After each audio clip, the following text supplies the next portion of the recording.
So this is something different. Honestly, this is one of the videos which this year I've had the most worry about making. One of them. And it's all been down to a question of ethics. You see, today, it's sort of a key leaders, a key books, and a two historians. Because it's all about Michael Clapp. It's the subject of this book. The Unsung Hero of the Falklands War by Anthony Cumming. And here's the thing. Michael's a friend of mine. Michael is a wonderful gentleman who I first met when I interviewed him for my bachelor's dissertation, who I then interviewed again for my master's dissertation, who I've organised conferences with, who I've worked with in a volunteer think tank a few years ago, all sorts of things. I spent a lot of time and have worked alongside and have had countless conversations and countless amount of time with Michael. Michael Clapp is one of the best naval officers of the Royal Navy's history in my mind. And so that means I'm not exactly an unbiased observer here. I do not claim to be. I'm not going to.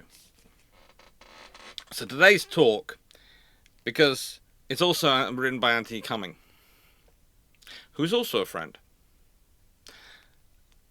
who is also a really, really nice guy. And I've talked in a bit in history funding and historians and being historians and how do you get independent historians, a bit about. I actually used him as one of my examples, although I didn't mention him by name. He's retired. He is very lucky and very fortunate to have a good pension. And so he gets to go and write the books he wants to write. He gets to go and do the research, follow the information, and he gets to say what he thinks the information says without fear of anything at all.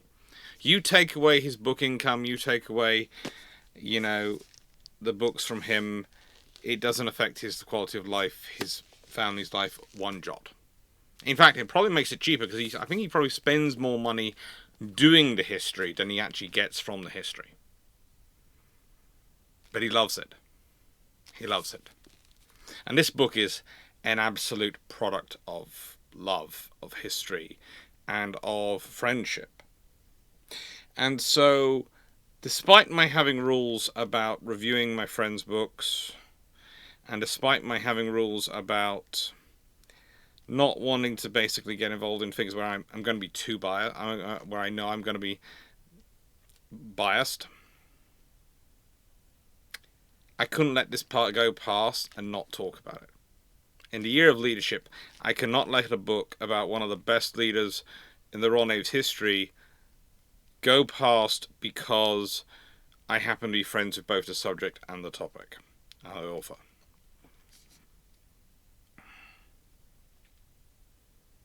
And so I didn't. So here it is. And here is two friends talking about a third friend, realistically. And I was very tempted to invite Michael along, but knowing Michael, he would spend the entire video, the entire interview, downplaying himself. Because that is the type of leader he is. He always promotes his team first above everything else. And you really get that sense of that in this book. It's published by Pen and Sword. It is £25 in the UK, $45 in the US, or $44.95, but let's be honest, that's $45 in the US. It is crammed full of pictures, facts, and information about the man who led the amphibious task group in the 1982 Falklands War, and all the other things he got up to. And by golly, does he get up to a lot of other things, and that's what we talk about a bit in this video. So, without much further ado, I give you over to the recording, which I have to admit, I forgot was on the setting it was on when I produced it. And instead of it giving me two slides, two people talking the whole time, and so you have both of us in screen, it's doing the flicking between each one kind of thing, so a full screen.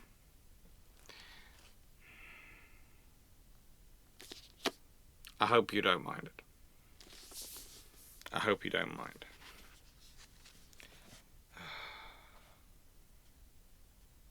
There is so much in here which is so cool. It really is. And there is so much in here which is such Michael. I hope you enjoy. I hope you enjoyed this video as much as I enjoyed making it. And I hope if you're inspired to buy this book, you enjoy it as much as I do, and you learn as much as you can from this man, because he is a rock star. He is a rock star. But not in the front man kind of way. In the quiet leader kind of way. The one who pushes everyone else first, but is the real force in the band. That's Michael Clapp. He's a rock star. That should work. Well, good. Hello everyone, and welcome to meeting Anthony Cummings, or Tony Cummings, who is one of the most wonderful people I know, and has written a book about a mutual friend of ours called Michael Clapp, who's the Commodore of the Amphibious Task Group. And this gentleman has caused me trouble in the past, and I'm very glad this book is out now, because I once had to have a whole debate with the Imperial War Museum, who had listed someone else as the commander of the Amphibious Task Group going into Falklands, and they had managed to make a small mistake. I love the Imperial War Museum. They did. I can imagine who that was. Yes. Well, imagine and guess who they picked as the Amphibious Task Group commander. Ooh, would it be Sandy Woodward by any chance? No. No. Admiral Fieldhouse, perhaps? No. Think about flag captains down there who were already busy enough to have Jeremy Larkin? Yes. Poor Jeremy. And when I told Jeremy about this in the past, he went, "But I had enough on me. Why don't I want to give me that as well?" Yes, that's right. Literally, Jeremy's classic reaction was classic Jeremy of, "I had enough work on. Why are they giving me that much paperwork as well?" Yeah. Well, no, it is quite a mistake. It is. But Michael is a fun character, and he has had an absolutely fun history. So tell me about it. You know, why do you think he ended up being in the position he did? You know, considering where he started out from. Why did he become the Amphibious Task Group commander? Yeah, I would say that's because of his vast experience. He served in the Fleet Air Arm, well, going right back to the beginning as far as possible. He served in the Korean War. So that's going back to about 1951. After he came out of training, he went to career on HMS Triumph. He joined HMS Ceylon as a midshipman, and most of the time he spent on a gun control platform, because, as I'm sure you know, the role of the Royal Navy at that particular time in that particular campaign was to interdict Korean logistics going up and down the west and the east coast. So he'd be on that platform and be looking for any unusual activity on land. So he'd see a group of chaps there in white uniforms, and he thought, right, they're going to put a gun emplacement there. So he told the warfare officer man on the bridge what was going on, and then next thing they were pounding this position with guns, and all these chaps in white uniforms were just flattened. So, as he says in the book, you don't find that particularly nice, but they weren't going to be very nice to us, were they? No. So that was the start of it. So he goes through the Korean War doing stuff like that. A bit of a surreal experience in many ways, because you're doing that in the morning, and then perhaps in the afternoon you're doing Highland dancing or taking part in a handicraft competition or something like that. And then another day you might be landing with special forces, usually American forces, and just really to see if anything unusual was going on while they were doing whatever they were doing. You've seen the anecdote in there about suddenly being alarmed when the ship suddenly pulls away. So he has to signal that the ship demanding instructions. So the ship suddenly stops. He then gets taken back, And then the number 2 officer on the ship gives him what he calls a monster bollocking for demanding instructions. But then the captain of the ship materializes behind the number 2 officer and says, "Oh, Commander, you're talking nonsense. Commanding officers talk to commanding officers." So it's a good job he was there, really. So anyway, he goes through the Korean War. The next campaign is the Cyprus emergency. So he's a lieutenant then. And then he's involved in this, what they call Operation Purse Net. So the task for the Royal Navy is to stop ships smuggling arms onto the island. So, they receive intelligence about this ship. I think it's called the Agios Georgios. So I probably murdered that name. Don't worry, I regularly murder names on this channel. My Yeah, my subscribers are happily very nice at A at correcting me, and B, are used to it by now. They realise that I can just about do Latin. Modern yeah. languages, no. Well, I can't Even speak English. Greek. Anyway, so so the ship comes in. Commander Burton, who's in charge of the ship, wants him to do the boarding, wants him to lead the boarding party.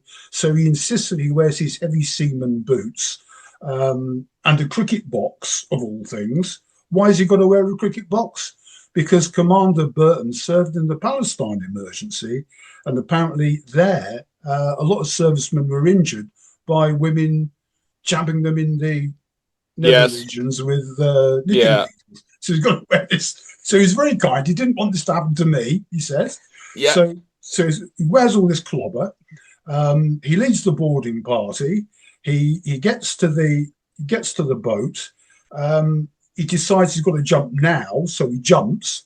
But I think he slightly mistimes it. So he's got his hands on the gunwale, and then his toes on the edge of his whaler. And then it's like Stretch Armstrong, so his arms are stretching out, his legs are stretching out.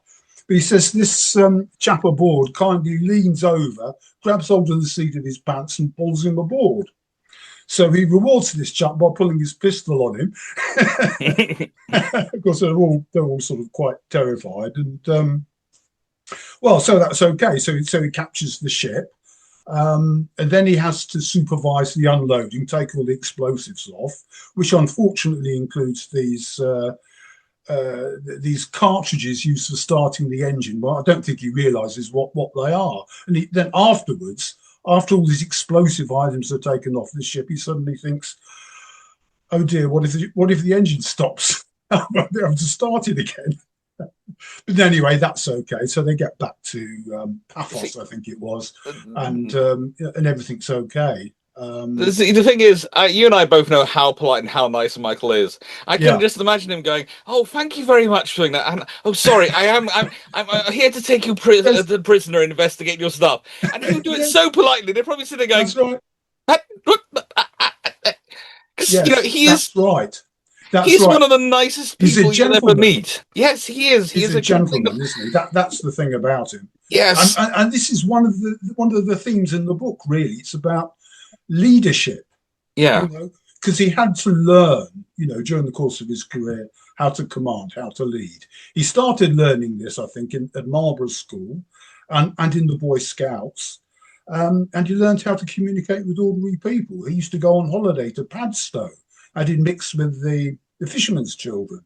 Now, as a public school boy, that could be a bit difficult for some of them. So when he went to Dartmouth, he used to find that some of the cadets would treat the ratings in sort of quite an unpleasant way because they were frightened of them. But Michael didn't have that problem. He could always communicate with ordinary people. And as you say, he was a gentleman. He is. Yeah, he's so nice. So that's partly what leadership is about, really. Yeah. You've got to gain respect and trust. So, I mean, as he says, if you had to shout and swear at somebody, you'd probably lost their respect and you'd failed as a leader. I think that's very important. And I think when we come towards the end of his career, you probably read a bit about the staff reports written by his commanding officer, Derek Reffel, in which he lavishes praise lots of praise upon Michael for what he did in the Falklands War. But then there's this rather unpleasant bit about him not being a commanding personality, lacking charisma. Mm-hmm. I don't like that because, if you think about charisma, that's great. But the trouble is, with charisma, you can sometimes lead people entirely in the wrong direction. And I'm thinking of somebody like Earl Mountbatten Yeah. of Burma. Tremendous charisma, but not necessarily the greatest of leaders. You think about the Dieppe operation, where he hasn't got any clear objective. He does trials, exercises, landings, which don't work very well, but decides I was going to go ahead with it anyway. Well, I tend to come to Mountbatten from a different direction because, of course, he served alongside Philip Vian at a few points as flotilla leaders. And the thing is, Vian does have has what is called dangerously likable, not charisma. Right. Mountbatten is defined as having charisma, but Vian is described as being dangerously likable because he's very nice. He always gets what he wants, and he can be very hard when he needs to. Yeah. But, he is dangerously likable. And I would say that's more Michael's approach. Because the amount of people it's going to sound strange, the amount of people I've talked to about Michael who go, I trust him, I like him. If he asks me to do something stupid, I'll realize he probably has a good reason for it, and I'll do it. And I think that's what sometimes people miss about these officers, because there is this sort of, and I think, to be fair, Derek Raffel is, I would say, some of the thing probably comes because he's so annoyed he doesn't get to go down to the Falklands himself, and he really should have been sent as the vice admiral of the areas. Yes, everybody expected him to be. He should have been sent as task force commander. Yeah, you're right. Should have been sent out. And I think some of his reports, because there are some other reports I've read post-war, reflect that level of upset over it. And it's a case of, I should have been there. Not in almost in a subconscious way, I think, more than a conscious way of how I would have led it. And he sees himself as having charisma. And that's how he sort of would differentiate himself from Michael, that sort of thing. But I would say Michael doesn't have charisma. Michael's dangerously likable, because you also that, and I have said this to his face, so I have no problem saying this here. But if you upset him, you do feel like you've just hurt a puppy. You do feel like you just kicked a puppy. You just sort of go, no, I won't. It'll be sorted. It'll be done. Because I remember when we were doing because we were organising conference in Manchester a few years ago, and there were some things we weren't able to get done, which we'd been hoping to do for Michael. Michael's course was, oh no, it doesn't matter. It doesn't matter at all. Don't worry. You're perfectly fine. You've done all this, and you felt like you just kicked a puppy. You felt like you felt like you're just going, oh no. He's such a nice guy, and he is so good. And I say, but I do understand where you're coming from, because he's an unassuming personality, and I think that's also some people assume sometimes they take charisma, I think, to be a dominating personality, as they have charisma, they command a room. That can also be said of people who are quite nasty, and or in case of university lecturers like myself, we're just used to it. The thing is, Alex, there are different types of leaders who suit different situations.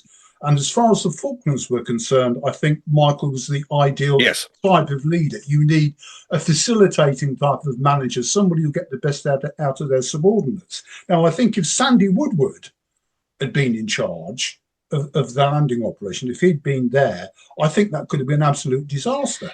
I think the difference you have them two is Sandy's very good submariner, and he's the exact type of personality you need to command submarines and all the things you need. You need someone who's decisive and is going to keep the group together. Michael's good at listening to other people. It's different strengths of leadership, and they're in their positions which suit them well. This is the point I have to make. They're in the positions, and that's something the Navy does get right. But also, I do love the fact that Michael is also not prepared and not going to be completely swayed by his subordinates, because Ewan Sotheby Taylor keeps, of course, deleting certain areas from amphibious plans because there's lovely wildlife there and he doesn't want them included, and Michael just adds them Oh back in yes. because they're perfectly suitable landing Yeah. areas. And there's the fact that when Michael's having a debate about San Carlos Bay, and I did love this one because he retailed this, he said he said rock beats Exocet. Mm. That was his policy, and he knew San Carlos Bay would stop their missiles being able to hit him. And Yeah. that's it. And so when people are arguing against it, he's going, no, rock beats Exocet. And that's him coming out from his experience, of course, as being... There is a reason why he is the first observer chosen to command a Buccaneer squadron in the height of the Cold War. It's not because he's sort of so nice he's not going to hurt you. No, he's very nice to deal with. But he's an absolute professional, and he is an absolute... I've met American officers who were working with him at the time, talking about him, going, he's one of the best officers they ever dealt with for planning airstrikes, because he could see where the holes were, and he could also see what the problems were. So when you consider San Carlos Bay, he's the one in charge of making sure his ships will get ashore without being attacked. Well, he's had a lot of experience as an observer, hasn't he? Which is really, in this respect, is as good as being a pilot, really, because he knows what it takes to go into action and fly in that particular situation. You always have to remember, the Royal Navy used to put it, because the observers were, especially during the period of the 1920s and 30s, the observers were the only part which were wholly part of the Royal Navy. The pilots were shared between the Royal Air Force and the Royal Navy and all sorts of things. It's all sorts of fun complications in that period. The Royal Navy had been used to developing a scenario where the observers were the strategic and tactical thinkers. They were the ones who came up with the operational doctrine. They were the ones who the Navy went to and had managed to push up through their career to provide the thinking. If you look at the observers, they go on to very senior ranks in the Navy. They're often in part of the development of the strategy and doctrine and things going on.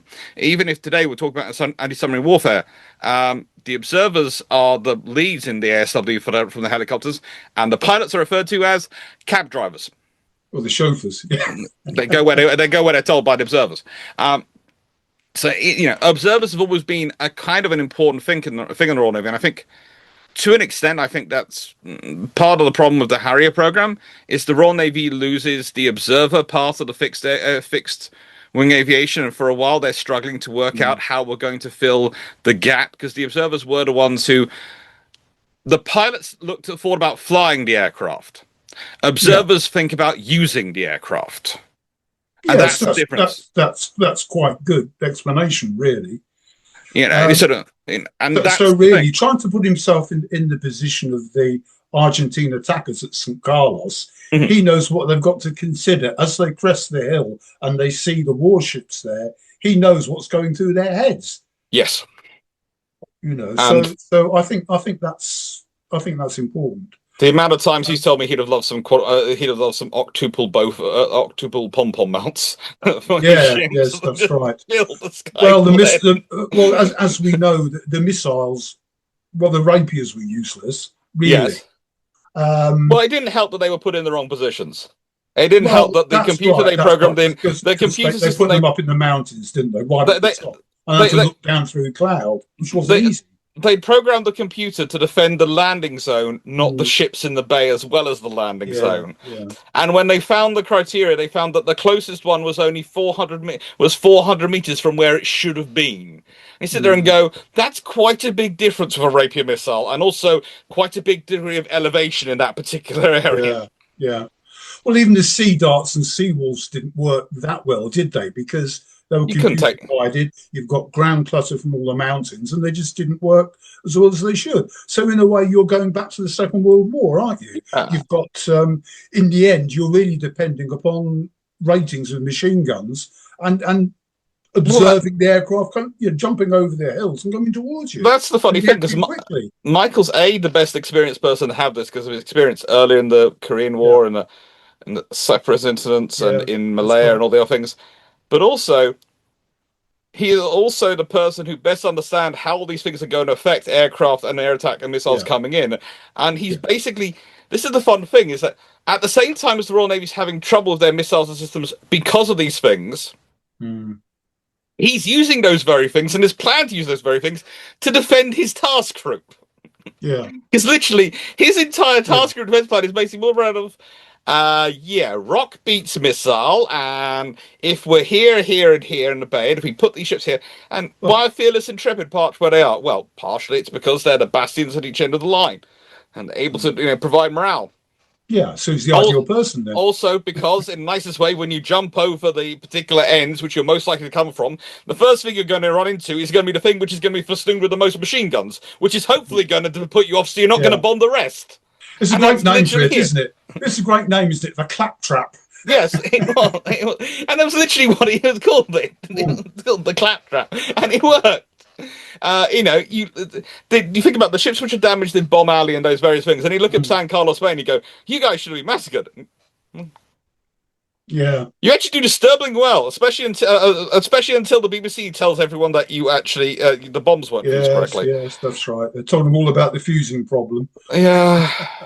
But I Wow. mean, again, this is another inter-service rivalry problem, isn't it? Fortunately, it worked to our advantage at that particular time because the Argentine Navy knew about the problem, but the Argentine Air Force, the non-naval pilots, they didn't know about it. And if they'd sort of got together and been more joint, as we would call it, then the task force would be massacred. Yeah. I mean, you can drop a bomb and you can hit a ship, and it can still do a hell of a lot of damage, even if it doesn't explode. But if it does explode in the middle of the ship, you've had it. Yes. You have. You know, you And know. it's the thing that they were working with a lot. But again, Michael's experience really does build up because, of course, after Cyprus and all that stuff, he ends up going. That's his. Trying to remember, it's his first stint with the Fleet Air Arm. After that, Yes, that's right. Yeah, and yeah. then it's after Sure. that he ends up in command in a vessel in Malaya, isn't it? 801 Squadron. Yeah. Yes, he commands a minesweeper, HMS Punchiston. I think I pronounced that right. Yes. In the Indonesian Malayan It, it emergency, it he gets does always involved in a amaze me couple of that things there. that again they put one of the nicest, politest people I know in charge of a ship, which is Yeah, called but Punch. nonetheless, he gets in the middle of the action, doesn't he? Oh yes, he does. And he gets mentioned in dispatches for his, I mean, for again, his actions. I think he's So chosen again because of the fact he isn't. And it's going to sound strange.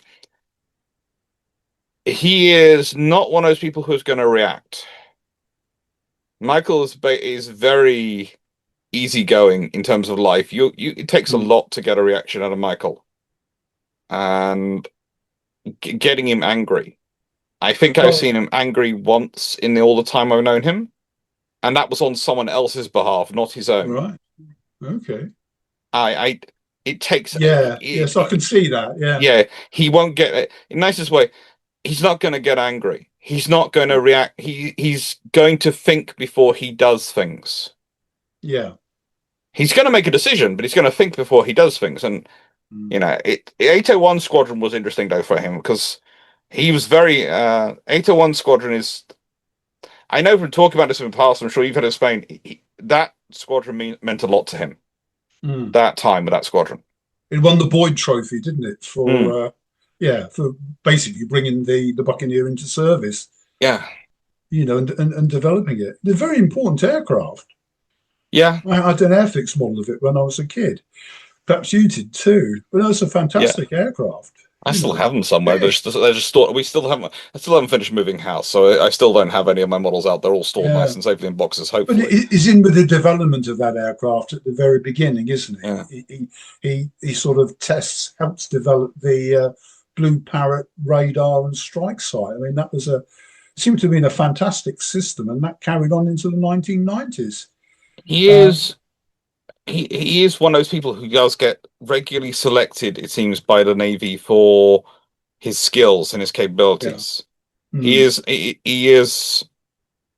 It's one of the things you find and sort of tracking by him is the Navy does seem to have a policy of, oh, we found someone who's quite good. Okay, what can we use him for?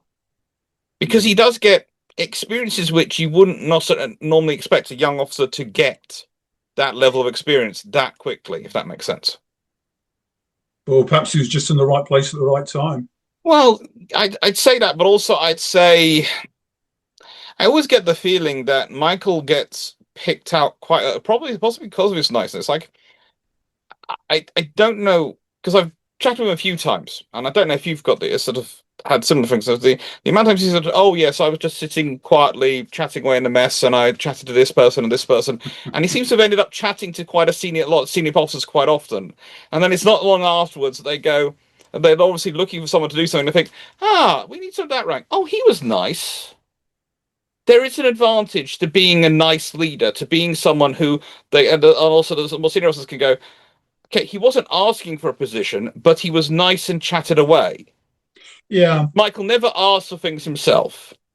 No, it's quite interesting, wasn't it? Yeah, There was a point in his career where they wanted him to be in charge of the Harrier development program, I think yeah, it was. And it would have meant instant promotion if he'd taken it. But he said, well, the thing, I'd love the job, but I'm not a pilot.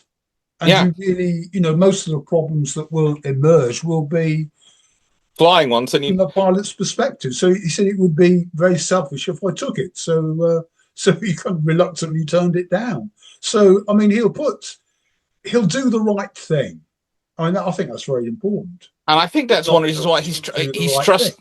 That's one of the reasons why he's trusted us at quite a young Hmm. age with various things. Because you Yeah, look at some of the tasks he sent on, and again, boarding that ship, I'm not going to bring up again because honestly, the descriptions he gives is of heavy yeah, boots, the box going in, and yeah, it yeah, literally is falling onto the ship and then coming up and yeah. going and producing drivers. I do apologise, but I have now. Thank Thank you you, very Helmut. much. Now stick your hands up. Yes, and that's just such a Yeah, Michael position. But yeah, after that, he goes on to 801 Squadron, and then it's the Malaya incident, and that is. yeah,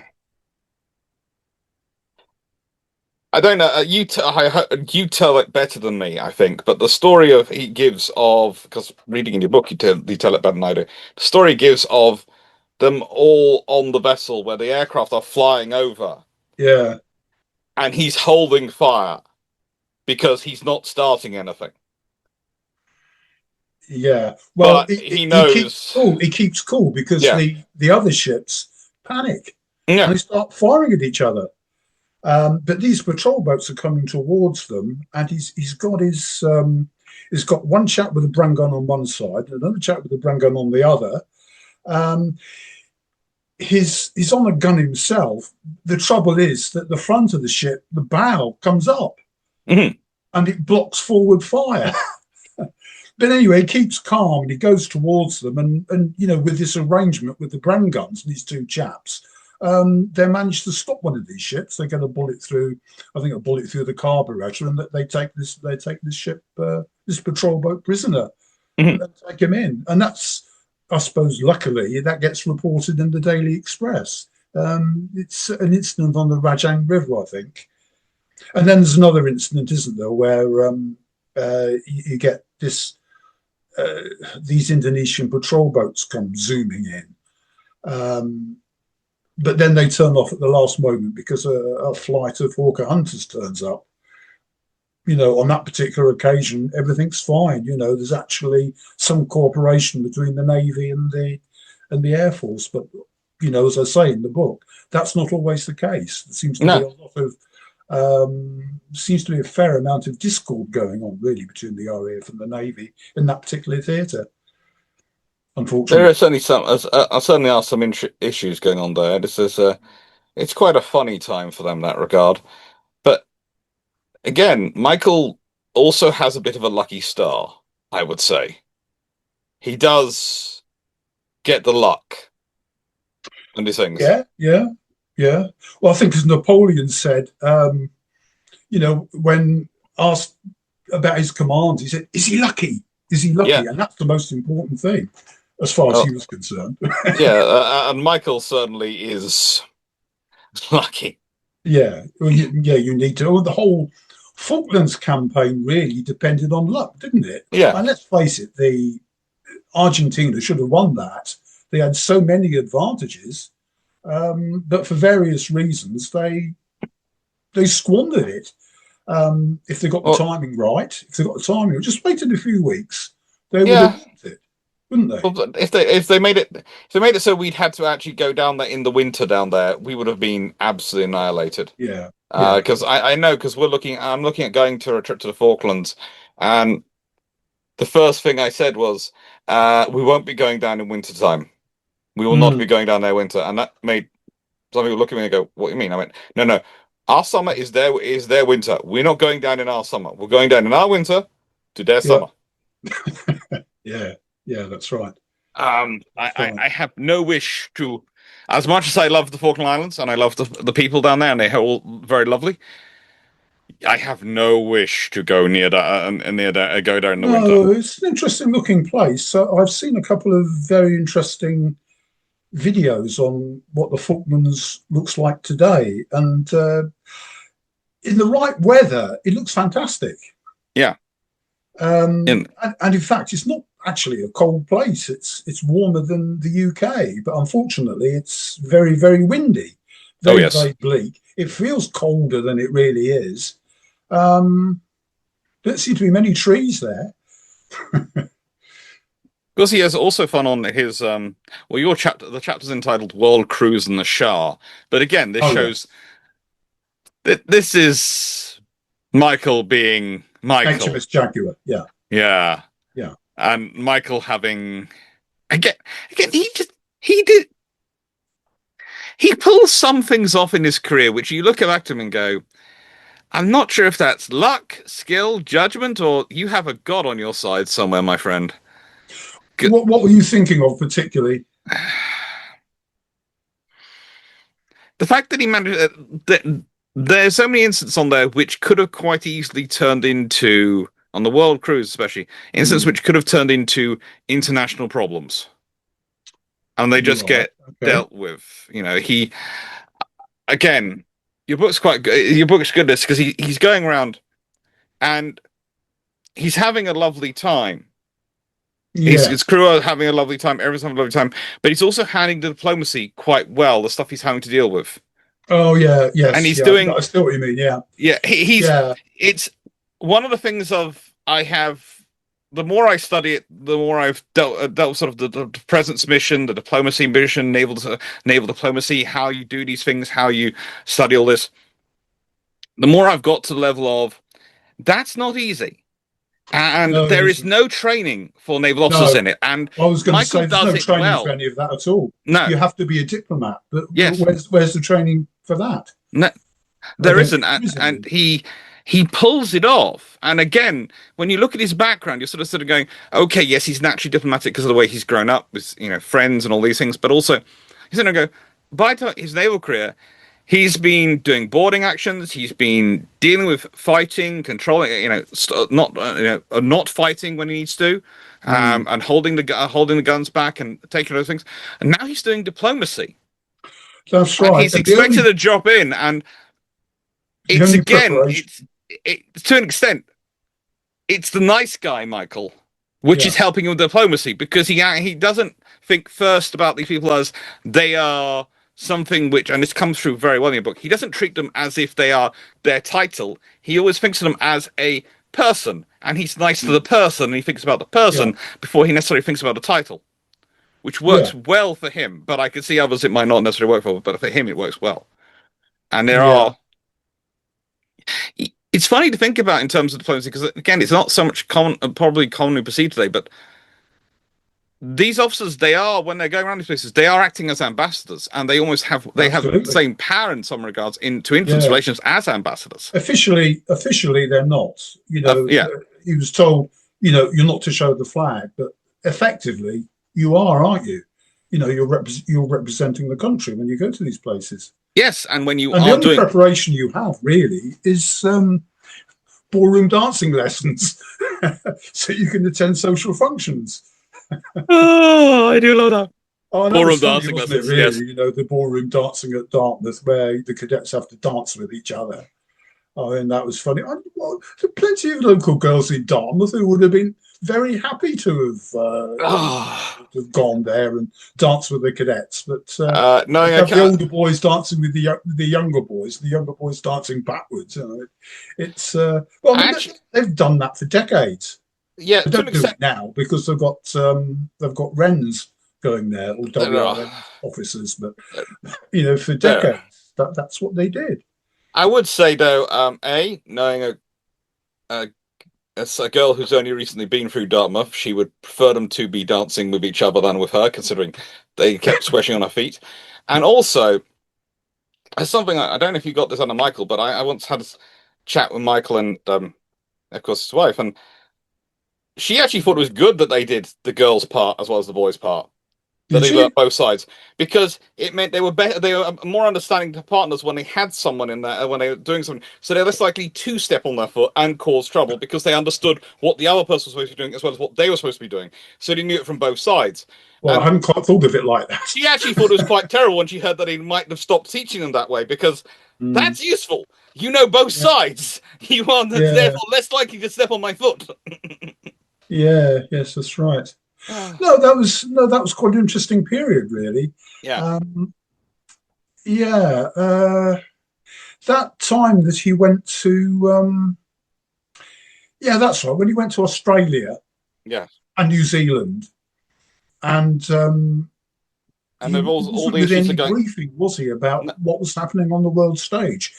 Britain was trying to join the European Economic Community in what 1973, 69 or something. yeah, I think it was the second attempt, wasn't it, to join, which ultimately failed. There's all this publicity going out over the news, and then the Australian businessmen down in Australia were thinking, "Oh bloody hell, what's going on?" and And yeah, how and do you he's just literally faced. respond to that? Get them accusing those businessmen accusing him of Britain deserting them, and he's sort of going, "What do I do?" And he handles it. He handles Yeah, it with aplomb. But I do remember myself when we went to Australia. We actually, by strangest of occurrences, I actually ended up meeting someone who had met him when he was out there, right. Oh and yeah, yeah. they said how well he'd done. Was we were giving a talk at Sydney at the Maritime Museum, and I gave a talk talking through various forms of naval diplomacy and things over the years, and I brought up Oh yeah, Michael Clapp yeah. and just talked about him and some of his experiences. And a guy came up to me afterwards and said, "I met Michael when he came here," Oh wow. and I went, "Oh, that's interesting." And he was very good. Didn't seem to know Yeah. much, but gave us lots of reassurance. And I went, "That's because he hadn't been told anything about what was No, going got no on." briefing or anything. And like a No. typical naval officer, he hadn't spent that much time in the UK at that point. Yes, He was yes. mostly elsewhere in the world. That's the trouble about naval officers. They're often the least informed about what's going on at home because they're never there. Yeah. Yes, yes, that's right. That's right. Uh, Yeah. he was, Yeah, he says, "Well, I'm afraid I hadn't been briefed. I don't know, but yeah. I'm sure if the Chinese or anyone do come here to invade you, we'll do everything we can to help." Yes. Yeah, But no, yeah. he was. Oh, There are so many times he said, "I'm sort of reading a book and I'm." And the good thing about it is I can hear his voice in my head when I'm reading the anecdote bits you have in oh, there. that's good. I'm glad you said that because Because that's what I was trying to get over yeah, by quoting what he said. he I really wanted him to explain it in his own words as far as possible, just to give a flavour of his personality. Well, that's the thing about your books. You really do have a talent which I'm sort of jealous of because I don't have in my books. I don't have that talent of being able to get across the personalities of those people involved and how they do it. And you're Oh, well, doing it that's good. really well in this book. And Well, that's again, encouraging. I'm going to keep showing off the Thanks book for because that. it's lovely. But So, again, um, so now we come to the important question I have about this book again, which is I'm going to ask him how much in terms of bribery did you give to get access to these photos? no, Uh, nothing at all. Nothing at all. No, because he just showed me all these photographs. yes. Over time, he emailed me a few. Yeah. I quite like that picture of his father, actually. Yeah, Quite interesting thing he's holding, isn't it? yeah. They all looking at all these pictures. I'm sitting there looking through them and going, they have such character in them. And I did. You can tell how much he loved the Yeah. Buccaneer. I always do remember talking with him about the stuff in the Buccaneer and the things. He really did love that aircraft, Oh, he did, definitely. and A marvelous aircraft, it was especially the second version, yeah. because it was so strong, it was fast, it had a long range, The very long picture, range. And he did a transatlantic flight without refueling, didn't they? yeah. It's the pictures in it are the pictures he has of the Buccaneer. To me, especially ones he took himself. They really Yeah. do show his love of the aircraft. And Yeah. I love the picture. Just breaking down the picture in here you have of it. Again, I'll do it bigger on Yeah, this. I'll try and that's do it the edit it American bigger Air because Force picture as it happens. I know, but he really wanted that picture. Well, it's very tempting to put a gallery there of mainly Falklands pictures, but the Yes, thing was, you can get those Falklands pictures anywhere. I wanted to get a lot of pictures that other people wouldn't have seen before. It is a biography after all. You've got to show his childhood. Um, I'd say really liked this one, this picture in here. the one at the end, the Eddie Face Yeah, Association. Yeah, yeah, yeah. With that's Admiral of the Fleet Ben Bathurst standing next to him. He yes, very kindly wrote the introduction to one of my earlier books. yes. And I have got pretty much all your books, so I'm very happy to have you here. I have to admit, I do try and grab your books because you do a lot of research in them, and it's sort of Yeah, I have well, the I try. I have the policy of. Let's put it this way. I don't have to agree with everything in a book to like it. I do have to agree that they've done a lot of research to like it. My Yeah. liking of books depends on the research, not how much I Well, if it's agree a with them. highly detailed book, I mean, you're Yeah. bound to disagree with some of it, aren't you? And that's Yeah, inevitable. that's what I never can understand people who go, if I don't agree with some bits in books, so I don't agree with that person at all. So I got to go, it's a book. It's Yeah, 75 to 100,000 words. If you agree with everything in it, then what are you, a cabbage? Yeah, yeah, yes, that's no, right. It it's just shows you haven't got a brain. You're not thinking. yeah, no, disagree. We're humans. We all I mean, disagree we naturally. we all try and look at things from different angles, don't we? Yeah. And really, if you're going to make up your own mind, you've got to look at it from all different angles, all different perspectives, and then But finally you might get the truth. But you can't just do a recording of what somebody else has said and then just spiel it out no. willy nilly. And I'd say the thing you find with this book is, of course, by nature, because of what Michael did and all the stuff he did get involved in the Falklands War, and all the stuff he has to do and do, a large And chunk of he it is, of still course, the does, Falklands yeah, War. Yeah, and he still does. Yes, yeah, he is one of the yeah, most active gentlemen. I always hate to ask him yeah. his age because he's so blooming active. It would scare me. I like to Well, try and forget that's he's as why old as he is. That's why it's taken such a long time to do the book because he's always doing something else. You Yeah, send him something to look at, and you can't always get him to do it because you I don't have know. to, He's got to write a parliamentary paper or you have to pin him down something. about 2 years in advance. That's usually what I found. You have to pin him down quite a long way in advance to Yeah. get his Oh, time. you have definitely. Yeah, Yeah. I remember. It's been off and on since 2017. I really thought at times I'd never get it finished. Yeah, But I we got there in the end. yeah, I have to. I remember again. This goes back to my first meeting with him when I went down for my. I was doing my bachelor's dissertation. I'd sent him a very cheeky email message. I managed to get through to him, going, "Would you mind me interviewing you for my bachelor's dissertation?" Not at all. Please come down. So I came, toddled down, stayed in a local pub, because they had a bit of a B&B section. Spent a whole day chatting with him, wandered around his house chatting with him. That ended up at um, going to visit the animals, still Mhm. chatting with him the whole time, and he never stops. No, He's so active. He no, never stops. he'll literally die with his boots on. I think. I think that's the reason he doesn't. It's and I say doesn't sort of hasn't gone. And I think this is one reason is because he is so active. He always has something to do, something to be, someone to help. Mm. He's always active and he's always pushing forward. Yeah, I mean, he can't say no. No, he really You ask can't. him for help, and he will. He'll do everything he can to help you. But I of specifically course, people avoided know that. mentioning. And keep asking him. I specifically avoided mentioning I was moving house because I'm within driving range of his house now, and I had visions of him turning up to help me move because he is so helpful and so nice, and he Mm, would do it. Because we're only a few hours away. Oh, I'll come down, and I'd sort of go, no, no, no. I'm hiring movers. It's fine.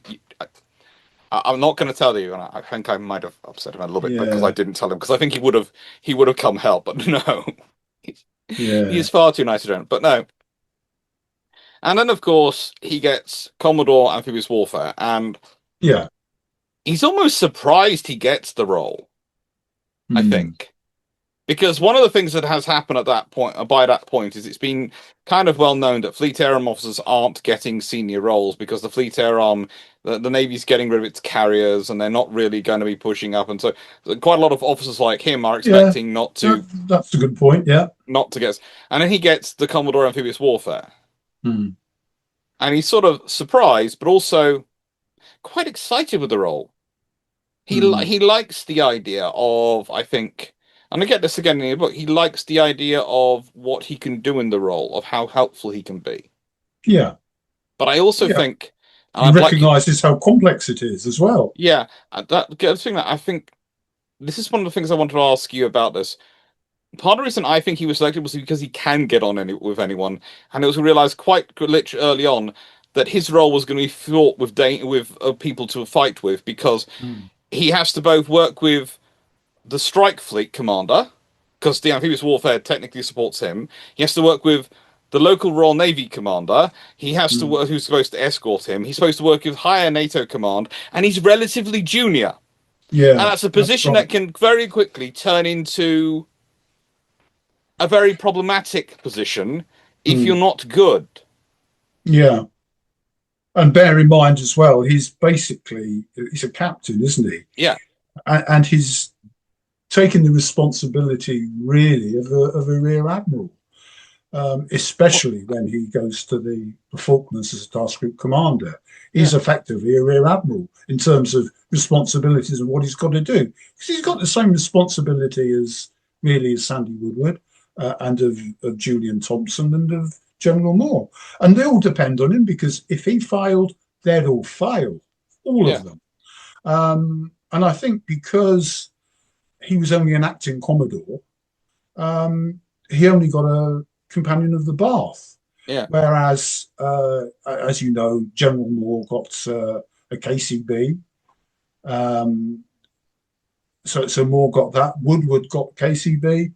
Fieldhouse got a Grand Cross of the Order of the Bath, I think it is. But Mm, they're all higher up in the in the Order of the Bath. He's right at the very bottom. Very few people at his level rise above Companion of the Bath. But if he'd actually been a rear admiral and done what he did, he would have got a KCB, I'm sure. yes. So I mean, doesn't seem a very fair system to me. No, I think also you have to remember is that, and this is the point I tend to make people, is all Royal Navy Commodores at the time were acting because Commodore wasn't an established rank in the Royal Navy. No, And this is one no, of the also the interesting things is when you start talking to me, you start going, I once asked him a question of, so if Sandy had been killed, let's say a missile had hit one of carrier yeah, and could have taken him done. out, Yeah, extra step might have hit it. Yeah, would you have taken command? And he was sort of going, probably it would have been Captain Coward. I think he was the senior captain to me down there. You're sitting there going, you're a Commodore with the staff and all that stuff. You're probably going to end up having a drop on your plate, at least short term anyway. But the thing is, the plan is they go for a senior captain down there to take over. And you sit there going, nowadays, thankfully, Commodore is an established rank and it does make more sense. But it is a yeah. case of, oh my lord. It was Captain Coward. Now, wait a minute. Wasn't he the captain of the Sheffield? Is He that was right? no, he was in charge of the Type 22. He was the guy who went down for Operation Paraquet and basically charges Oh, everywhere in was his he? Type Yeah, 22, which has yeah. no gun on it, The name's but familiar. does just have missiles and is always just wandering around charging Hmm. infix. He's a really really nice guy according to people who've Yeah, I'm sure met he him at is. one Yeah, point, and but also. He is the most inappropriately named man you've ever met because he charges into every situation. yeah, yes. A little bit unfortunate. This guy's you're called Captain Coward. Great. What are you going to be? There appears to be some enemy that way. Sir, you've literally got 1 2 inch pocket knife. Don't worry, I'll find them. No, no, yeah, he was an interesting guy, but he's talking this discussion through Michael. He's sitting there going that really runs counterintuitively to an extent because you'd expect the guy who's got the staff already, who's already in the command position, who's already Yeah. but also in Well, reality, he's yeah. also a guy in charge of all these operations, and he's got a ship which is great for amphibious warfare, but is realistically has no command facilities on board it because the traditional idea Yeah, has not been enough. the Commodore was going to be basically a ferry commander getting the troops Yeah, to Norway, yeah. not An conducting an offensive administrative assault. landing, not a Yes, landing under fire. Yeah. and so what he's got, well, if you think about the Fearless where he's on, she has not enough accommodation. He's got people sleeping in bathtubs, showers all over the ship. Yeah. He And in other has, ships, yeah. yeah, he has not enough. He doesn't have office space. Hmm. His honestly, I say this with slight aplomb, but my office slash lounge slash kitchen facility here is larger than the theoretical office they had to work from by an order of magnitude Mm. Yeah. on Fearless. Because I've seen the pictures of them crowding around the desk, but also I was once with Michael and he very kindly we were in a garage and he went, well, yes, the space we had was about these three parking spaces, actually a bit less. And you sort of sit there and Mm. go, they just it, and he does this all and he keeps everyone running and you hear the stories like him some days sort of waking up his command staff singing all together for the floral dance and various other things to keep morale up. And Yeah. it's just he does it. He gets the people through, but yeah, he has had the perfect training for the role and is the perfect choice for the role. But by golly, were they lucky they had him at that time, Oh, because they yes, they almost were. didn't. Yeah, absolutely. Because you think about it, the times that he considered getting out the navy. Yeah. Yeah. Well, no.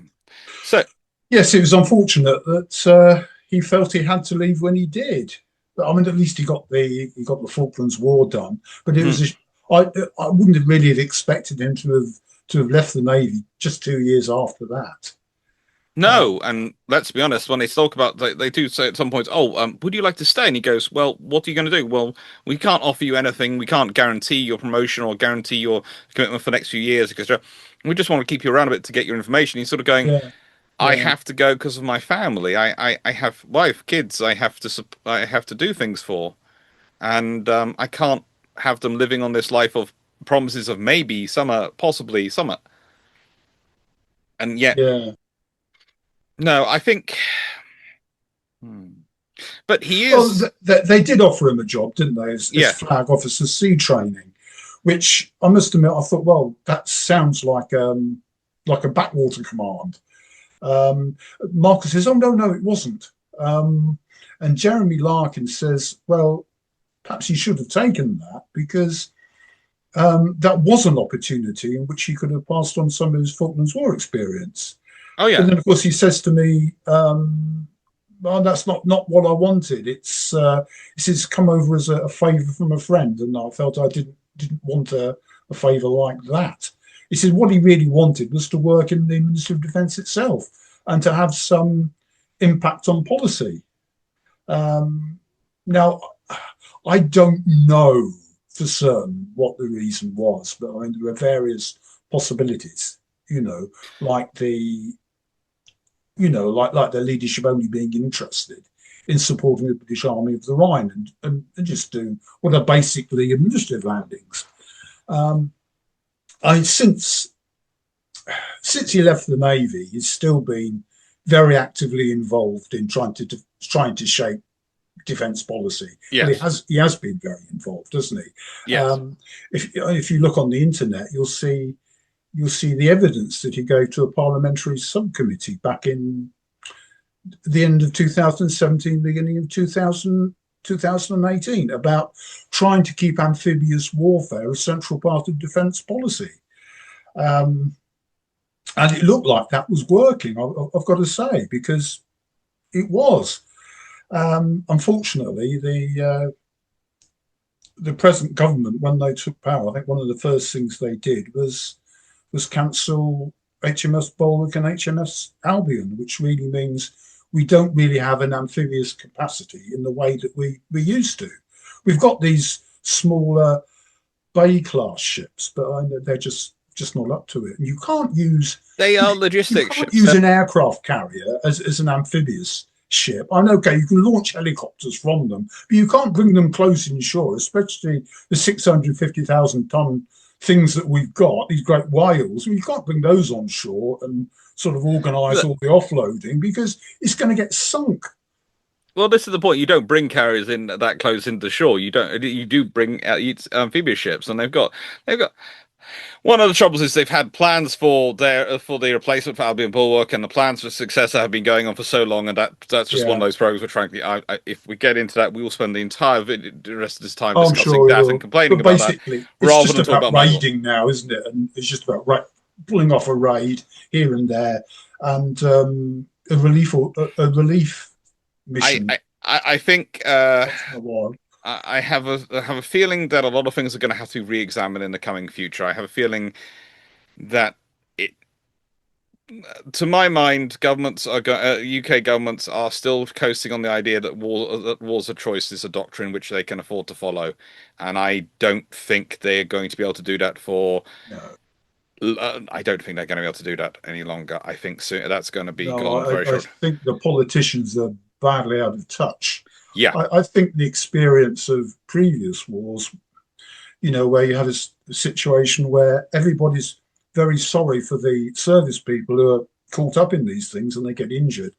But of course, the politicians have come in for massive criticism over, things like the Iraq War. Um, I think kind of the politicians have sort of lost confidence somehow in. no, I think the Well, they politicians don't understand what they're doing anyway. still think they can get away with getting it for, because I've had these talks with them a few times alongside Michael sometimes. And I have to say Right. that's been some of the more interesting experiences going on with Michael into these things and having chats with people. The amount of stuff which seems to be believed that they can do these things and it's going to be cheap. They can do these things and they can get away with almost doing it on a purely a sort of case of, we don't have to do this because that will cost too much. We can get away with just doing it this way, and it'll be okay. It'll be okay. We can do it on cheap, or we can choose when we get involved in these things. We can choose what fights we get involved. And you sit there and go, Yeah. And we'll just do it as part of a coalition. yes, it's always going to be part of a coalition. I'm sort of going, I hope you're right, but I don't think you are. No. Well, I can't. I mean, we have these agreements, don't we, to help protect, like Australia, New Zealand. So, I mean, they'll be operating in places like the South China Sea. Do we really have any ability to project any force in that area?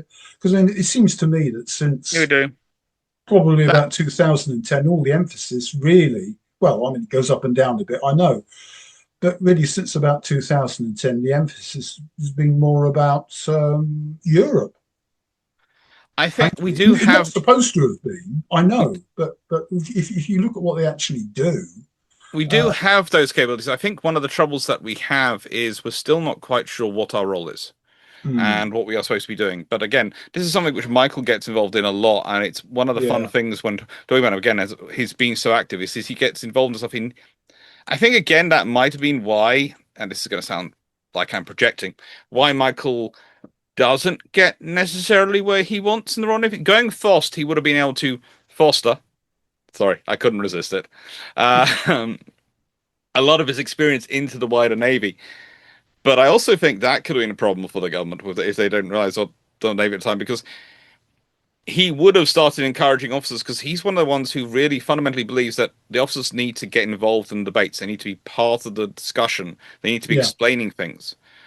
Because Michael, and this is a big thing which comes through his Commodore amphibious warfare work, and even during the Falklands War, when he's technically still under orders, not, and technically still to this day under orders of not to speak to the press, because they never released him from his orders of do not speak to the press, which they gave to every task group commanders, yeah, that's task what he force commander, says. command of the Yeah, press. And yeah, you sit there and go, yeah, he doesn't come from that school. He believes they should be talking to the press. They should be talking to the yeah. historians. They should be talking to everyone. They should be getting their experience into the And they should public be doing mind. public relations. Yes. Something that they've neglected terribly, in my opinion. Although I do think, and this is an interesting question I had posed by a friend who was working with me on the conference, the The last one I did, in the one with him in Birmingham, and there's a few other people in the Falklands War. In it was in just Manchester, not Birmingham. Sorry, I said Birmingham, didn't I? I was thinking about another conference, and I was going Manchester, Birmingham to Manchester. Mm. Brain's dying. I do apologize. And they said if Michael Clapp had had access to Twitter during the Falklands War, Lord help the world. Because we were talking about it, and we were talking about it in contrast with a recent US Navy commander who won a lot of Yeah. plaudits for doing Sailor of the Day on his Twitter profile and giving people a cookie and a cup of coffee for doing a good job on his ship. He was a Navy. He's a captain of was a captain at the time of one of their carriers. Mm. Because I could imagine Michael doing exactly that. Nothing that would be political, but oh, by Lord, would he love the whole idea of a cookie and a coffee and a Sailor of the Day on Twitter and things like Yeah. that. So he So could what start. you're thinking it'd be far too verbose and Yes, too many opinions. he'd be taking advantage. He'd be going, okay, what's the best way to win this case? It's humanize it by showing people who the Navy are, who the Navy, Yeah. what we do and what we're doing, and he'd just keep putting out the pictures. He'd be Mm. doing it himself. But this is one of the things when you're dealing with him and talking through it as Commodore amphibious warfare. The really interesting thing, he seems to have to spend a large amount of his time explaining to the rest of the Navy what he's doing. Yeah. And I don't know if you agree with this, and it don't come through his book. But what I think he really wanted to be doing was explaining even before he went to Falklands, to the wider world what he was doing, to the public what he was doing, so they understood why he existed.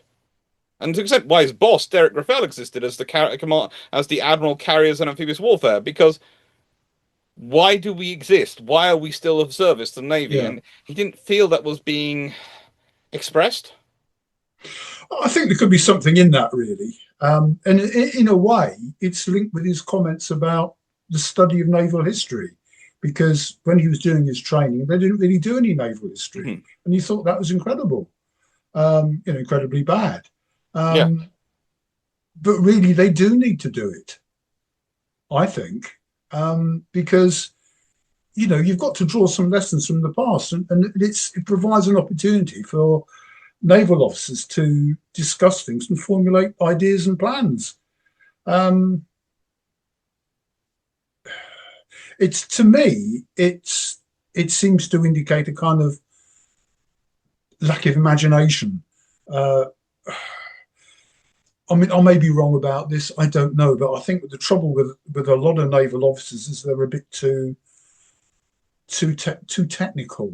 They're very good at doing machinery, engines, very highly complex technical things, but then they're not so good at more imaginative things like public relations.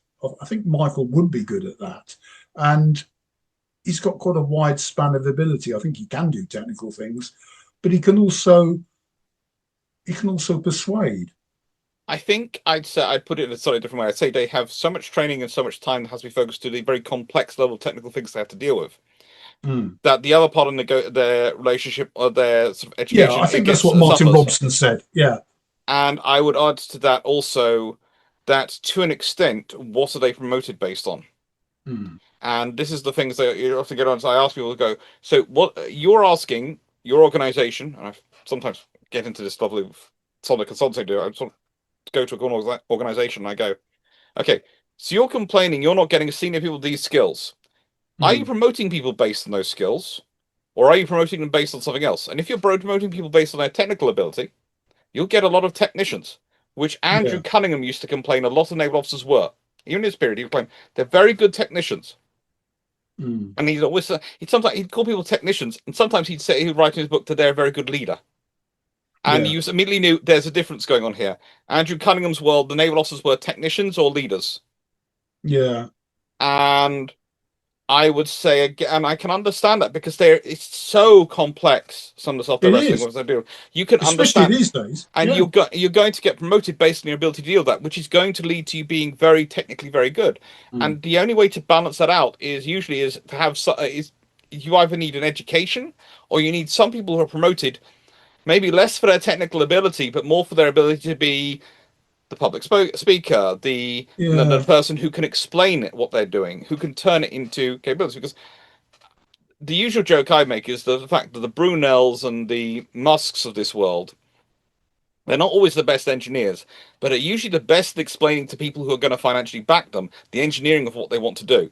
And yeah. that's their advantage, not They're their. both they're their both convergent and divergent thinkers at the same time. Now, yes, it seems most people are either one or the other, but the people who really get on are the people who can do both. yes, Funny, really, but you remember the founder of the RAF. I mean, we talked about this chap during the Phoenix think tank days, and I yes. did write an article which I think probably upset a lot of RAF people.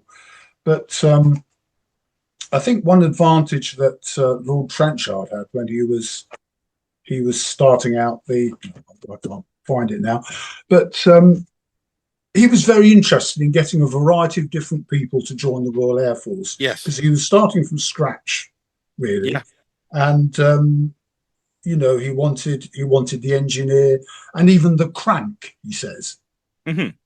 so. Um, I think that was a big advantage, really. He started from scratch and he looked at things in a different way and he wasn't rigid in his mindset. He And couldn't afford to unfortunately, be in so I many think ways, there but are he was able times to. in which the Navy gets a bit too rigid in its thinking. Well, the Navy always, to me, strikes as they have this trouble of they have to go away to do their job. Mm, And so they go away and they're on board ship. And I noticed this when I work with them a lot, because I'm a naval historian and it's what I said. They go away, they're on the ship, they have their team on the ship, they have their crew on their ship, they have their world on the ship, and it's a little bubble in so many ways. yeah, yeah,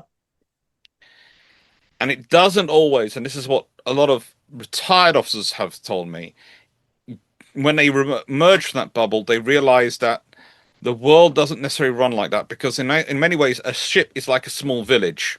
You know yeah, everyone's name, you know yeah, everyone's role. yeah. Everyone, it's a And community you're which has, comfortable in that bubble. and Yeah, the community has a focus, they have a yeah, purpose, and they're working together. It's very different from the rest of the world. yeah. Well, even Michael admits that because I mean, he says when he was in the Fleet Air Arm, he found himself drawing away, and then later on, he found it a bit more difficult to be commanding officer of a ship. Mhm. So it's the same as being a submariner, I suppose. I mean, being a submariner is very technical, isn't it? Yes, Highly technical, probably one of the most especially technical areas especially of the the nuke Navy. boats, because you have to understand all this technology, Yeah, all this science, and yeah. everything that's going on. Then you have to understand all the water oceanographic stuff that's going on around you, and all the details. They have studied so much. Yes, it's asking a lot of Yeah, someone, isn't it? yes, Really? and then you Uh, expect them on top of that to also be. This is mm, again why I sit there and go. You need. It's one of the things I find with Navy, and I do, is the sheer amount of issues they have in generating a staff officer and keeping a staff course going. And yeah. it's the one thing which has probably been best about the joining of the services is that finally the Navy has had a regular staff course that has gone through and it's actually been useful, because Mm, the Royal Navy has a habit of training up staff officers and then A, not letting them be in a staff and sending them off to the command postings in mm, history, or B, they have officers who have never had any staff training who they then stick in the staff and go, so go and do this. And staff work, it requires a lot yes. of a lot of as Michael says and you mentioned the book, his time in the MOD he found very useful because of what he was able to work with, Mm, because yeah. he does have a little bit of time there. Yeah, I know what you mean. Yeah, he was Mm, able to use his skills, but I think also in some regards, again, he was very helped in the Falklands because he had Jeremy Larkin with him. And Jeremy Larkin is one of the best purple thinkers, to use the Royal Navy, the Navy's phrase for someone who's good at joint ops, that the Navy's had in like 50 years. He's very good at working out the synergies of what will work with each of the different services for them to work together, if people are mm, prepared to listen to him. yeah. But yeah, but it did give him. It's an interesting one, and he has. And this is the thing your book covers, is the range of decisions he's dealing with. And I think again, this might surprise people because they are the stuff they're used to hearing about. In many ways, Michael Clapp is the guy who's in the background of all decisions going on. You won't Yes, when see he's on the naval staff, yes, he is. naval staff, but also when he's Commodore amphibious warfare and when he's down in the Falklands, you'll see the sort of thing of, oh, the Royal Marines are marching across the Falklands. They are yomping across the Falklands. Yeah, That's great. They can do that because Michael's prepared to get the logistics where they need to be. So they can yomp because he's yeah, sorting it out. But his stuff isn't covered. The only time you really hear about Michael Clapp's stuff is when things go wrong and things like the yeah. Sir Galahad, happen. And it's basically Oh, when it that's goes wrong, you hear about dreadful. Michael's stuff. But when it's going right, it's Michael doesn't get any credit because that's the No, way it rolls in that sort of scenario. that's the trouble. That's overshadowed the whole operation. Um, I think it's particularly annoying because I mean, back in World War II, when the RMS Lancastria was sunk, was it 5,000 casualties, something like that? It Yeah, wasn't even reported in the press. Not reported. Not I until know, much later. I know. But then the Sir Galahad is sunk, and I don't know how many is it? About 50 died. I mean, the difference, obviously, is that society has moved on, and also the television cameras there, so you can see it all unfolding in front of you. Everybody sitting at home can see all this happening. Um, it's very difficult, and anyone who's even vaguely connected with the operation is kind of implicated, really, aren't they? I mean, you start off with, I suppose, Brigadier Tony Wilson, who decides that he's going to move forward on the southern flank without bothering to tell anyone. Kind of hijacks the operation in a way. Uh, So I mean, a lot of people will blame him. Well, they did blame him really because yeah, he was the only senior officer not to get an award, and then he left the army not long afterwards. I Um, would say in defense of Tony Wilson, and this is something which Michael himself has said to me, is he had no training, had no preparation for the role, and had just been dumped in it. He'd been given yeah, a single staff exercise and told to go do it.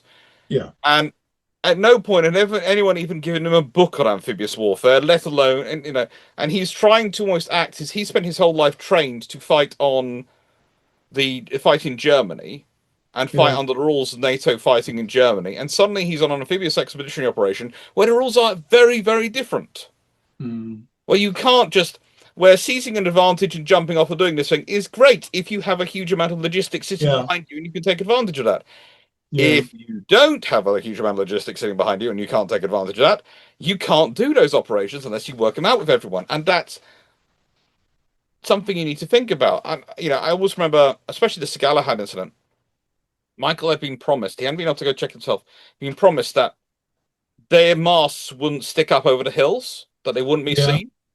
mm, And after it's happened, and I think pretty much towards the end of the war, he managed to get time helicopter because he didn't have a staff helicopter for the war. He's supposed to be assigned one, but he gives it up so that they can do other things with it and use the yeah, helicopter. because they're desperately short of them. Yeah, But honestly, I think it's almost a bit of a regret of his that he did give up the helicopter because it would have been very useful to have a yeah, staff helicopter on around. yeah, And he flies out there, and the helicopter lands, and he doesn't say he was sitting in the front seat, but the way he describes it, I'm guessing he was, and gets out of the helicopter, then gets out of the helicopter, and he can clearly see the mast over the hills. mm, So it was clearly visible, and mm, that he'd been promised they wouldn't be visible, so that's why he'd agreed to their positioning where yeah, they were. He also, I've had fun of though. I've had people in scenarios sort of telling him that, well, why didn't you send a frigate with them? And he's going, as we talked about at the beginning, the frigates had no better air defense at that point than the LSLs. They really didn't because of the way the land was set up, because of what he was yeah. picking. And Is if where they're operating really.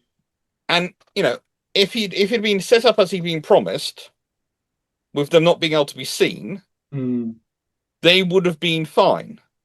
But they weren't. It wasn't that they could be seen, and that meant it happened. there's a whole mass of factors involved, though, Yeah. aren't there? Really, and you could, if you wanted to, blame a whole range of people In the end, for it's what they war. did. Yes, it's war, isn't it? And Yeah. people seem to forget those casualties were the direct result of the Argentine Air Force attacking them. And yet it It's almost seems as if it's the fault of a few individuals on their side, which is nonsense, really. it's a case of in I am sure and this is the thing again, talking to Michael. Michael's certain the people who told him honestly believe those hills protect them. So I And believe those. they believed the hills would cover their masts so they wouldn't be Oh able to yeah, be seen. yeah. And all that, you sit there and go, they've done all the staff work, they've got all the information, and on paper it should be fine. And then it Mm. turns out not to be. And this is the thing about what happens in war is that it can be a little piece of information, the height of a hill, Yeah. which is wrong on a map, which was Mm. probably put together 50, 60 years ago, and no one's checked it since, or maybe even longer, might be put in this point. Probably, I'm guessing the last time the Falklands were mapped properly was about World War II in 1982. I'm Could be. guessing. Could be. And, you sit there and you go, because who's going to send out people to map the Falklands accurately Mm. during World War II, they're Well, using that's it for right. various basing, so they might be doing some mapping, but they're not going to. The Falklands No, don't. I think I'm right in saying that all the charts around the coast were well out of date as well. Yeah, I think Michael once told me, and I'm not sure if this is true, but he said, and this is my memory of doing it, that he had none of the charts he had were more recent than World War II, Yeah. and he didn't trust any of them. Yeah, so it's a That good job that they had Ewan Southby Taylor with them, wasn't it? Really, Yeah, basically they're very Ewan's lucky to have it. notepad, because Ewan had gone sailing all round the chart, because Ewan is such a Yeah, yachty, he really is. Going around in his little yacht, getting all the information, doing all things. And if people don't know, Ewan Sotheby Taylor, by the way, has also written many books on the Falklands War. He was down there. He yeah, was the yeah. landing craft commander, landing Mm, craft group commander, and he got the role of being landing craft commander in a very typical Royal Marine way. yeah, He was at the committee which was working out this role, and had put captain as the rank, and he waited for everyone else to go to lunch. He rubbed captain off the whiteboard, stuck in major, and then when everyone agreed that they needed to be a new group and needed to be commander, they're now looking for a major, and Ewan Sotheby Taylor was the appropriate major for command. He was very yeah, happy with that.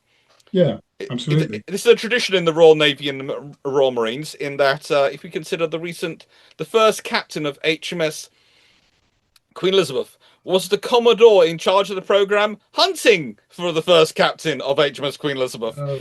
and Yeah. took a demotion to do the role, as he was the perfect obvious choice for the job. Um, Yeah. yeah, Yeah. finest traditions of the British Naval Services. But yeah, Michael, he does on talking about Galahad though. It's one of those things of, again, he is when it's kind of like he's the goalkeeper in this is going to sound strange, in ice hockey. I don't know if you know ice hockey. Not really. No. Okay, I have grown up with enough Canadian and American family, and even some of my British family involved in it, that I know ice hockey quite a little bit well. I've been to a fair number of games, played a few times myself. When the goalie is just sitting there doing nothing whilst everyone is in the middle, Mm. no one really takes any notice of them. No problems. Kind of like, football. There's no one taking notice. The goal is just standing there by the goal. And Mm.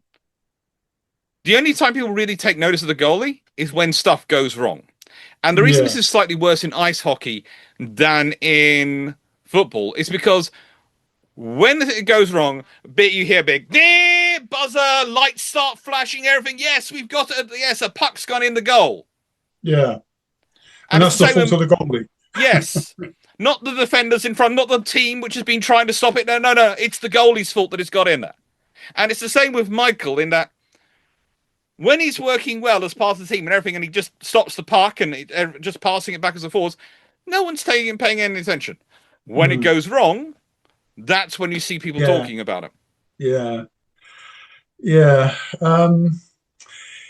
It's a very difficult thing to write about. That's Sir Galahad. It's very, very difficult.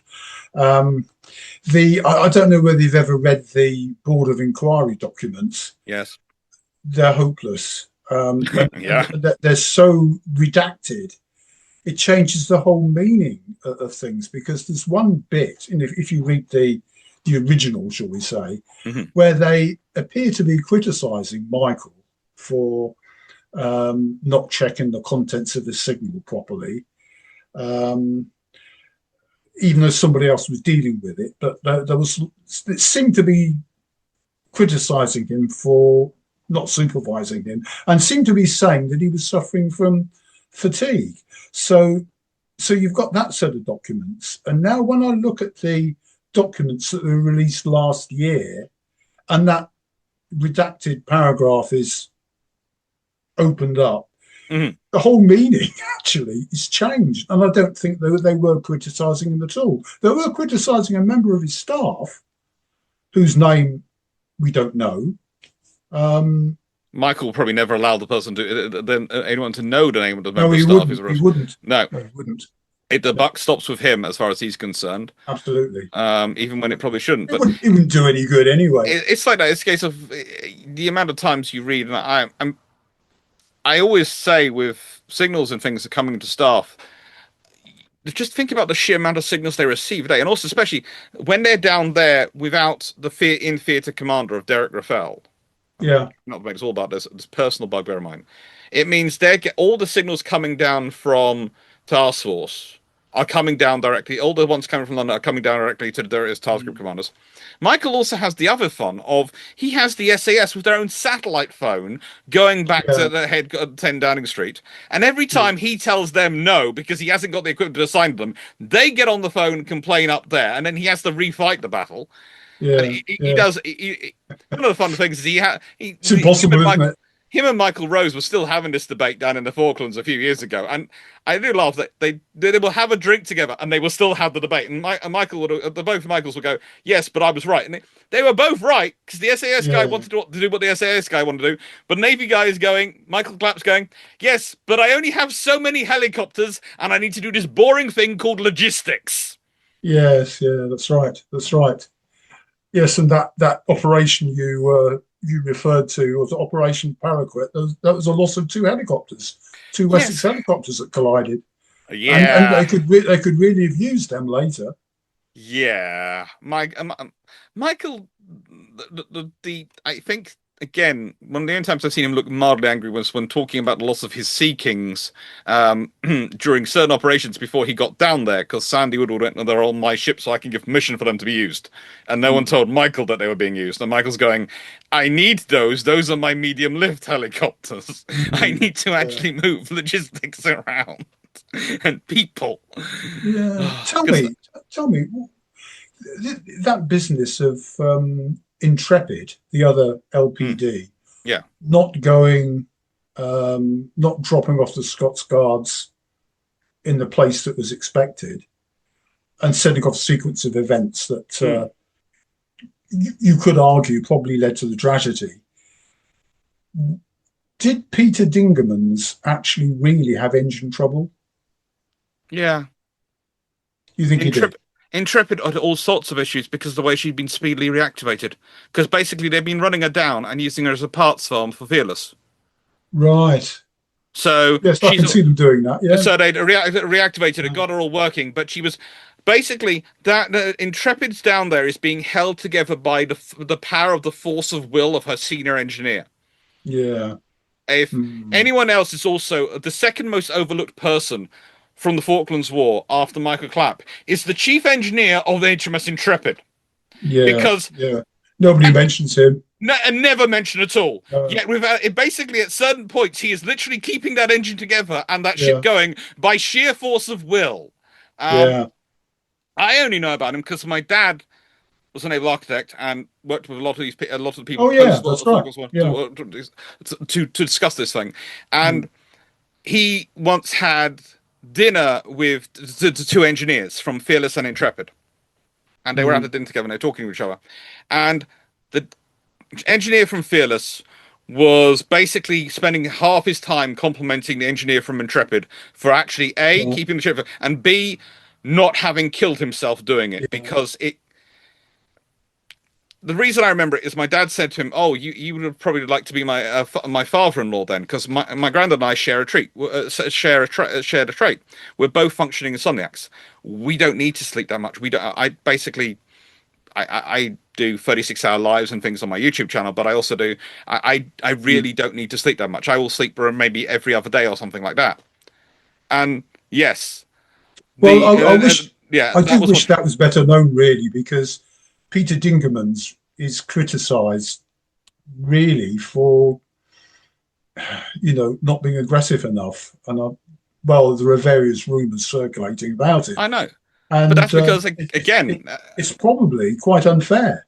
no one will look at the what was the engineer doing. They'll blame the Yeah, captain, and yeah, and Dingemans will always go, "It's my ship, my responsibility. It's mm, on me." And yeah, wouldn't probably put it onto the chief engineer for fear that people would go, "Oh, there's the chief engineer not doing his job properly." yeah, yeah. Because that's again People are not. very quick to jump to conclusions, aren't they? Whereas the chief engineer is going, "I'm holding this. This thing was Yeah, I'm putting this together with duct tape. duct tape, pieces of string, and occasionally the odd bra Yeah, strap."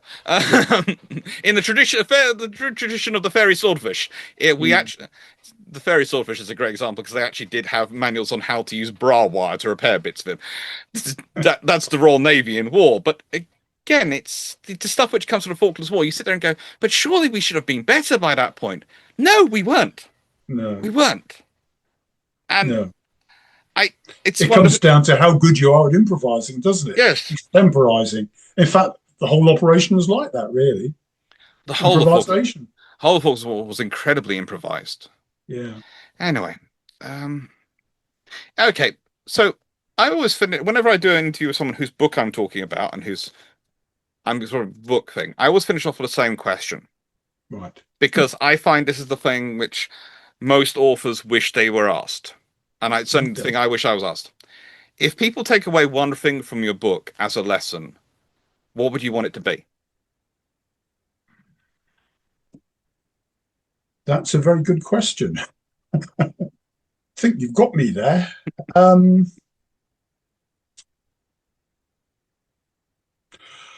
I think it's pretty much the way that Andrew Lambert goes on in the forward that it's it's a reminder. His career is a reminder that leaders aren't made in 2 minutes.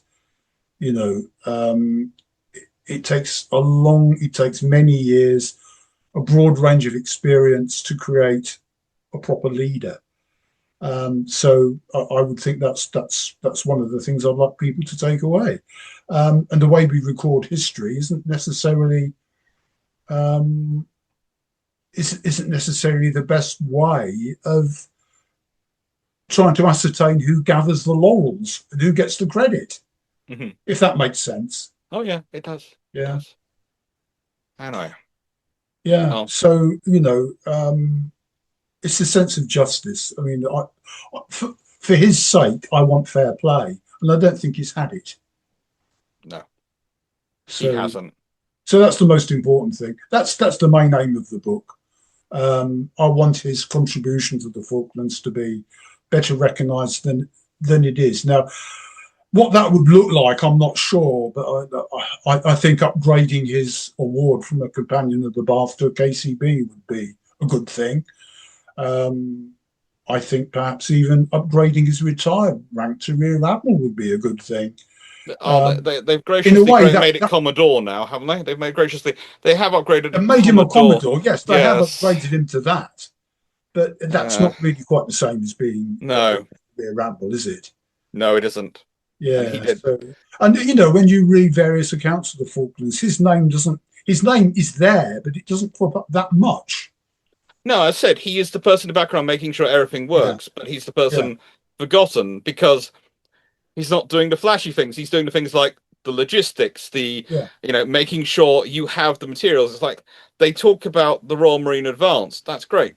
Then talk yeah, about the helicopters being tasked. The helicopters are part of his force that he's tasking to help them. yeah, The ships coming in are part of him organizing where the ships will be. The yeah, logistics offload, all those things, the landing craft, everything. It's all him and his team putting it together. The defense of them, the coordination yeah, of the gunfire support, all these things, all going through him, and yet they're all treated as individual things of the operation. Oh, we had gunfire support.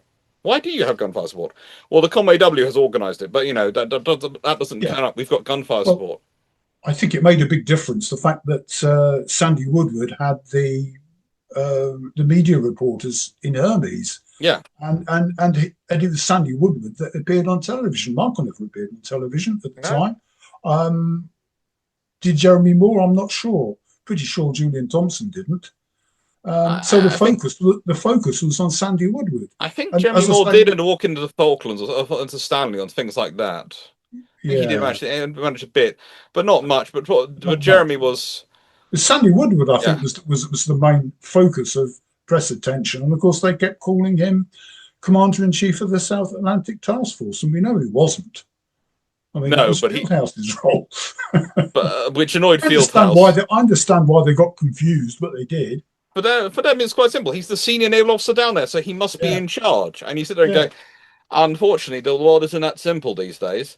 No, it And isn't. because realistically, there should have been a vice admiral down there in charge, but there Yeah, again, and there's the whole point of we didn't yeah, send a vice admiral because he was the closest rear admiral. But actually, we all know the reason a vice admiral wasn't sent, and this was actually discussions that made at the time. Literally, if we send a vice admiral and we lose, it's going to look worse than if we send a rear admiral and lose. And I hate that was a discussion had. well, no, it shouldn't have been had, should it? It's not. It will look bad, That's worse. not helping the situation at all. And when you realise that's actually discussions which were that were actually serious people involved having that discussion and agreeing that we're only sending, and there's people are admirals and senior members of the British government having this Yeah, discussion, you sit there and go, "Oh my lord, why? Why yeah. would you do that?" I But don't no, know whether it's group think, maybe. I don't know. it was because they thought they'd lose. Yeah, That's it. They were on, preparing to lose. on paper they should have done, Yeah. So on paper, perhaps they but weren't they wrong. didn't. Yeah. On So paper, I mean, perhaps they weren't wrong. it's a tremendous tribute to all of them. I mean, Oh I yeah. might appear to be knocking. Well, I do knock Sandy Woodward in some respects in the book, but face it. I mean, he did do a good job.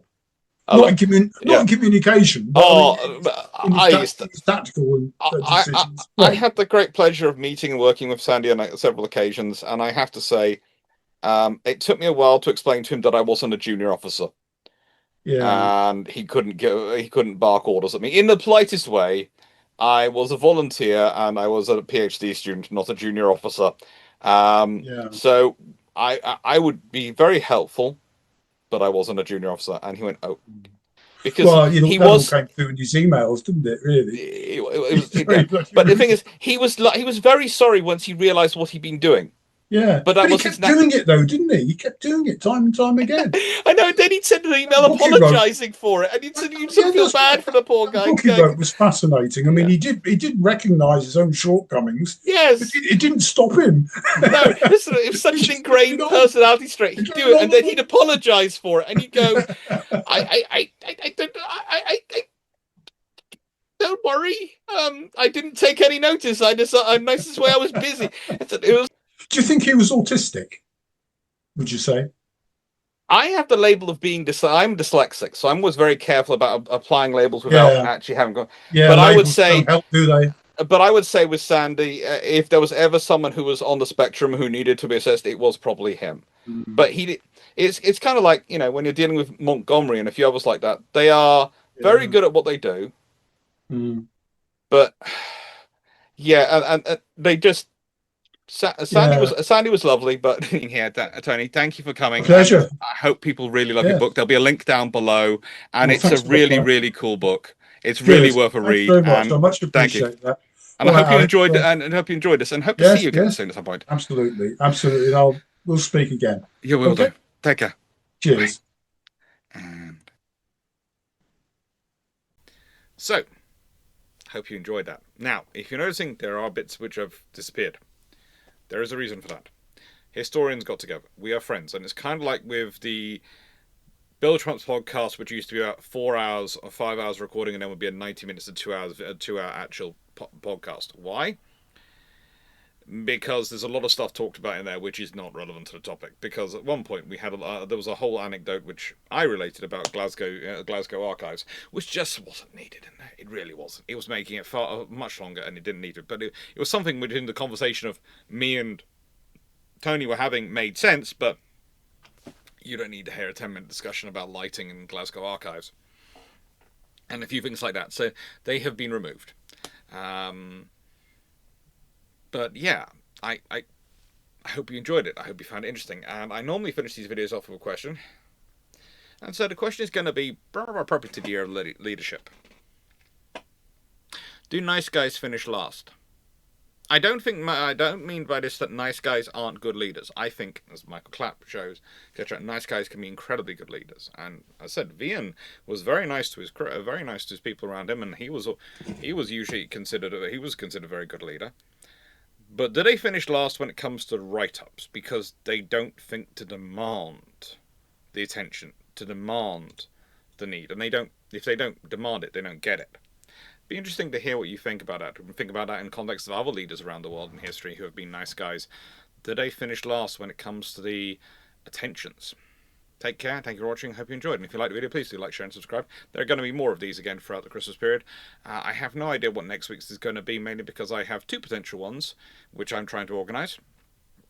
One involves a good colleague, a colleague called Drakenfell, and another young historian who I met when I was doing at my talk, to talk about the HMS Captain and her fate and why it came to be. And the other one is I'm wanting to get Garius on here to have a talk about myths of World War One, because I think it'd be quite a fun conversation for us to have on here and to chat about for you all to hear about, especially in the context of the Year of Leadership. So hopefully that'll happen. I'm also trying to get Marcus Faulkner on to talk about his Atlas series and his history series, because he is a wonderful historian and a very, very good friend and a very, very, very kind man as well, who I was very fortunate to study alongside at King's. So yeah, there's a few people on the list. If you've got any other historians you'd like to suggest me to invite to two historians over this Christmas period, please put them in. I'm happy to send them an email. I also would really like to get the Chieftain on, because I would love to have an amphibious tank conversation with him, an amphibious vehicle conversation, because I think we could have a fun time talking about them. One coming from the naval perspective, the other one coming from the tank perspective. But again, we'll see what we can arrange. Thank you very much for watching. I hope you enjoyed, and take care.